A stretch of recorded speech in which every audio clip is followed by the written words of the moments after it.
What's up, everybody? Hi, guys, and welcome back to the Breakdown Dojo, starring yours truly. Apologies for the late video. The thing is that I was supposed to live stream. I was supposed to like just play games, chill with you guys on YouTube, and not do any breakdowns.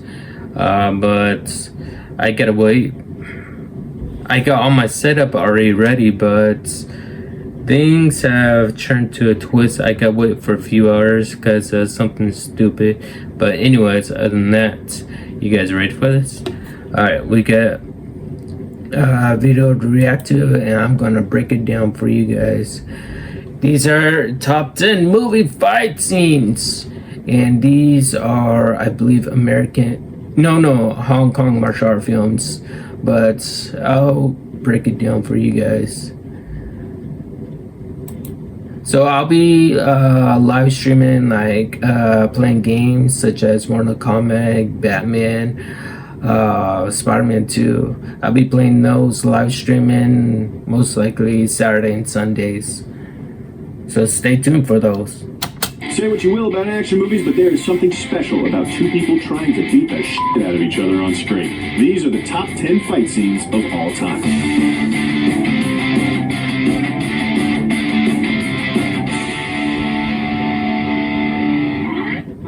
Hong Kong martial arts American movie that's ever been created. I loved it. I didn't like the newest one, but I love the trilogy. They should have stopped at the trilogy, but yeah.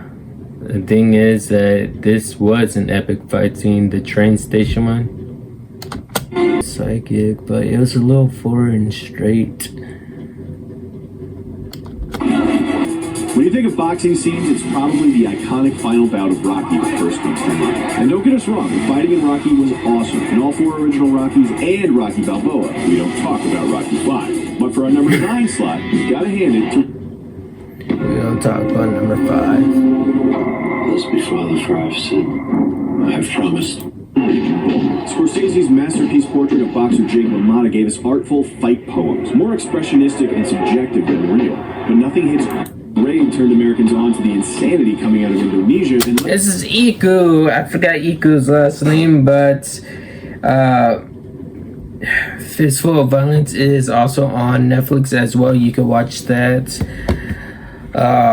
This man is one he's one legendary martial artist that's going out there producing these type of films. Right here, this is The Raid. I believe this is The Raid. No, this is not number 2. This is The Raid, the first one. So for The Raid, the first movie, let's just say that things took a turn. It was a whole SWAT team, and this SWAT team was supposed to invade this apartment complex area, but they didn't know that it was full of... Well, they knew it was full of drug dealers, but they didn't know it was full of like drug dealers that were actually like martial artists and stuff that knew how to fight and did not care whether or not they die or not, as long as they killed a police officer, well, a SWAT agent. I'd say that is insane. This was one of the top movies in Hong Kong martial arts status at that point. And then they're like, we gotta make a Raid 2. We gotta make a Raid 3. I don't think there's a Raid 4. Trust me, there is not. But it's Raid 2. Did they make a number 3? I remember number 2 with the baseball bat and the hammer girl. Don't even get me started. The final fight between the brothers and Mad Dog that had us fooled for the real thing.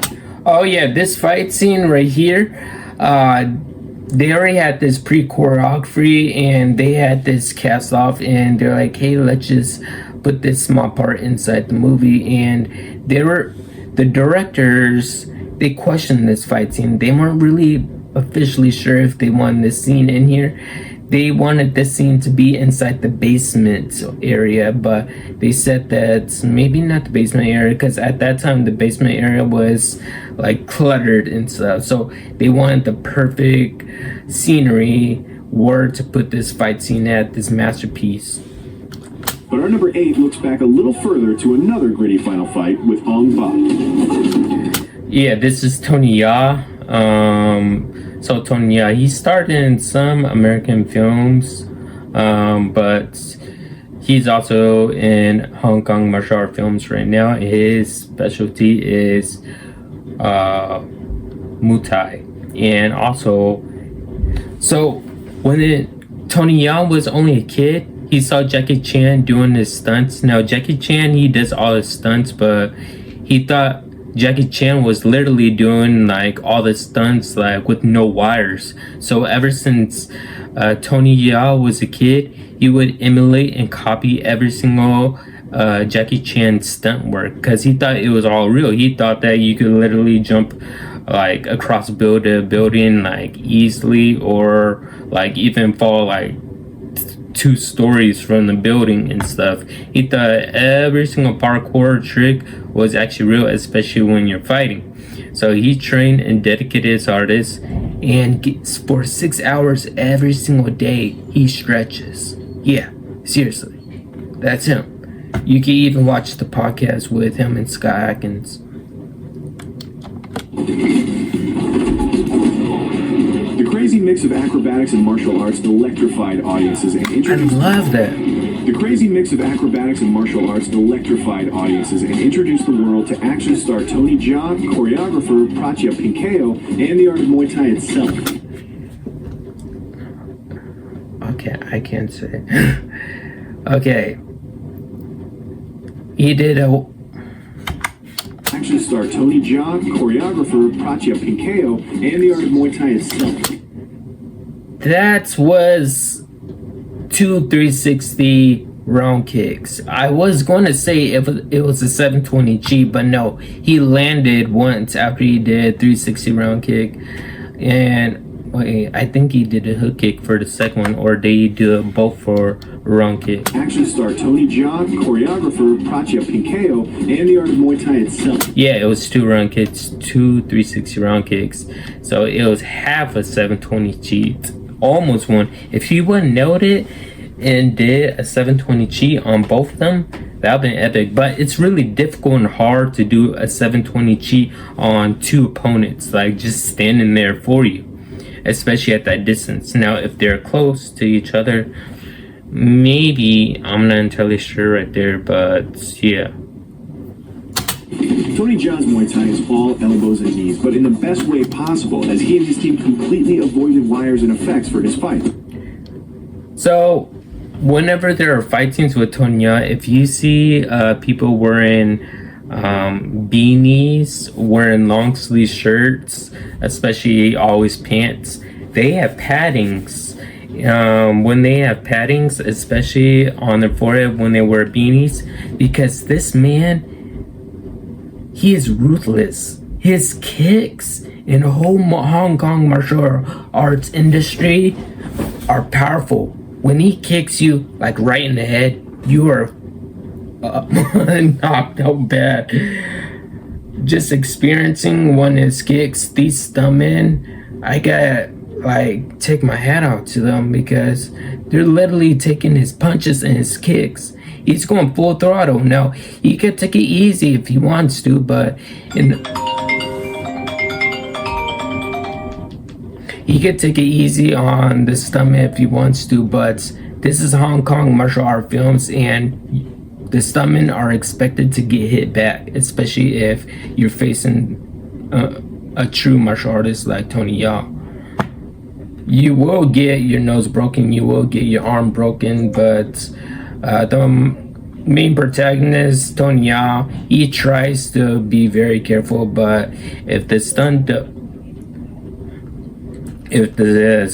person just says, I'm fine, go all out, then he'll go all out on you. He does his own stunts too, by the way. He was set on fire.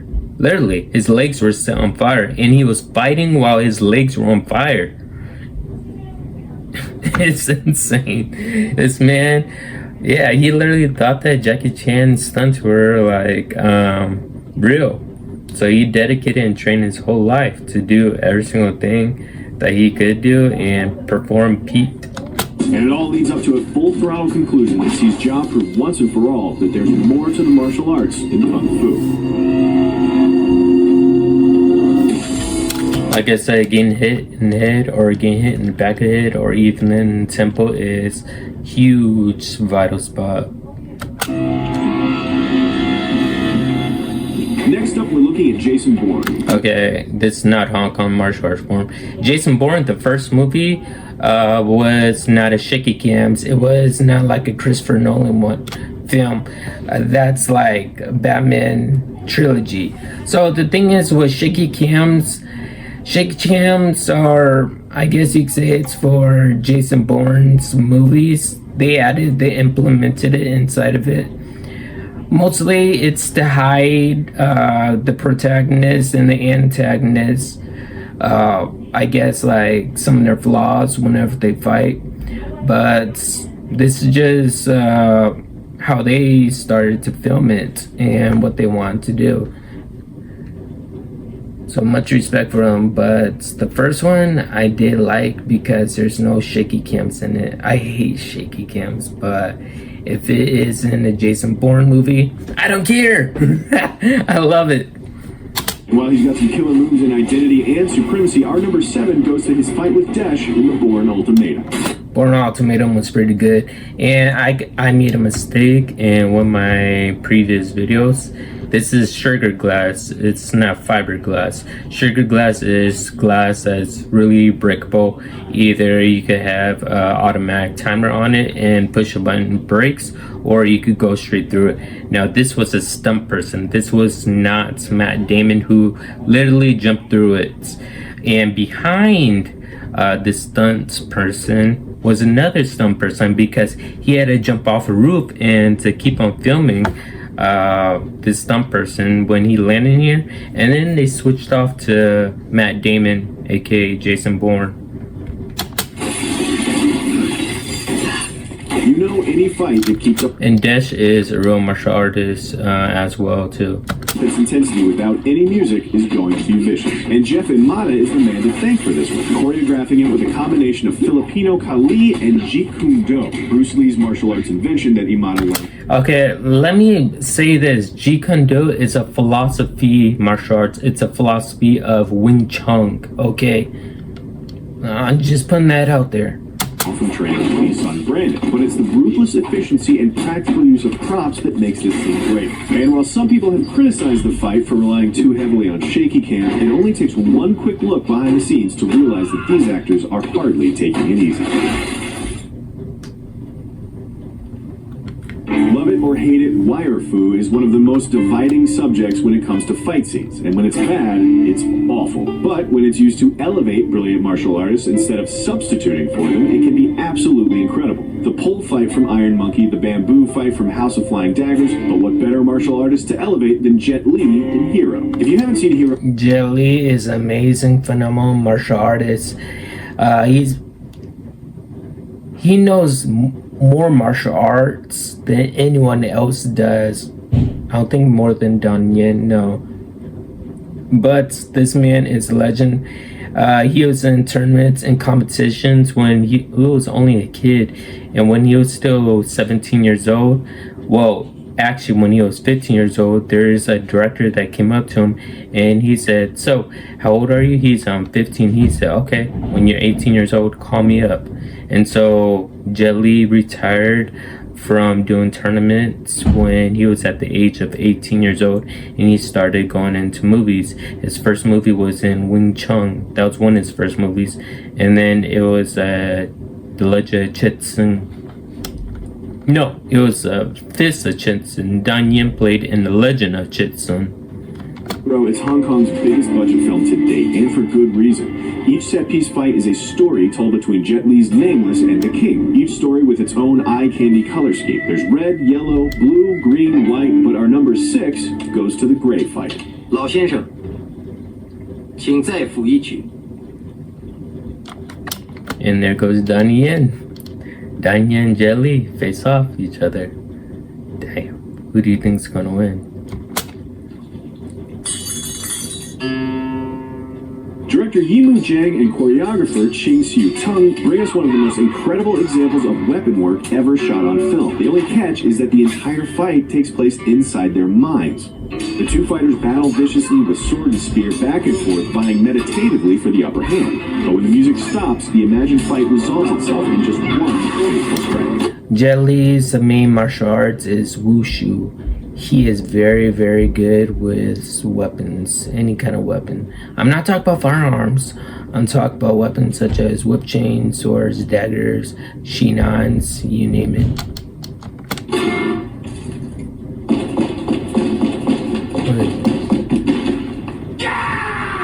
Next up at number 5, Kill Bill. Well, with the director,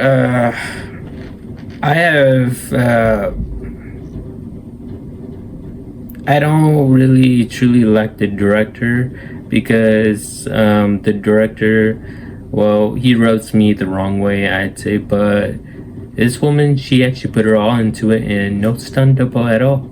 Seriously.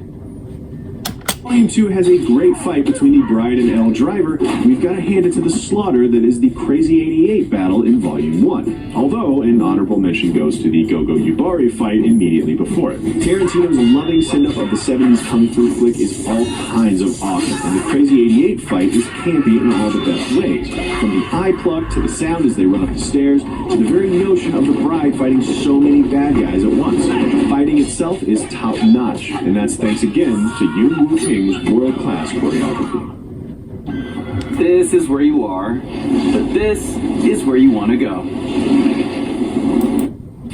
If you notice a glaring absence in our list of incredible wuxia wire fu mentions, it's probably because we picked it as our number 4. Crouching Tiger, Hidden Dragon. Okay, I'm gonna stop right there. Hope you guys enjoyed this video. If you guys are new, subscribe to the channel as always, and yes, of course, I'll see you all in the next one.